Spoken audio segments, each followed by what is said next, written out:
think having your kids in a plethora of sports is incredibly important.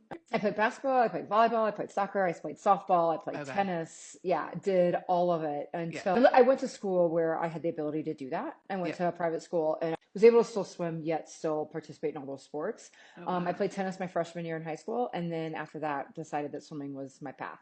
I think having your kids in a plethora of sports is incredibly important. I mean, my kids played soccer, and my son still plays baseball, played golf. COVID kind of threw a little wrench in my daughter's, like kind of venturing out of swimming a little Mm. bit. She knew pretty early on that swimming was her path. We tried to force other sports on her, Yeah. but after COVID, it just kind of got to the point where we didn't have an option. And we again swim for a private club, and so we were able to continue swimming during COVID. Yeah. And so now we're trying to kind of the opposite with our son, where it's like he wants to continue doing other sports, and we're like, okay, maybe it's about that time he's finishing up his freshman year of high school. Yeah. But we've been really blessed that we've lived in a place where they can play a bunch of different sports and have supportive coaches that That's it. allow that to happen. Yeah. Hmm. Yeah.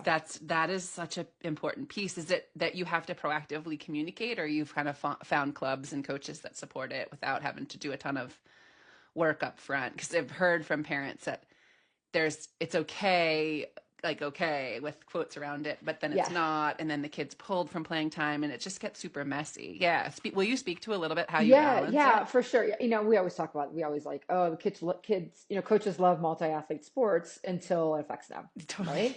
right? And you know what, it just gets to the point where it's just like, well, we have to prioritize. You have to prioritize, and for our Hmm. son, the priority has been hockey for him.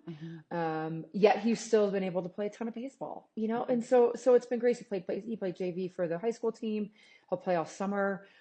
But the coaches know that hockey's a priority, Yeah. and he understands that if he has to sit, he has to sit. It is what it is. He just wants to play ball, right? Yeah, And so so, that's the piece there too, is this frame going in yeah, is helpful. Yeah, he's not feeling like he's punished or something. Yeah. exactly. Just communicating with your coaches Hmm. and the people that letting your child, grow with is super Hmm. important, and we've been very fortunate in that way.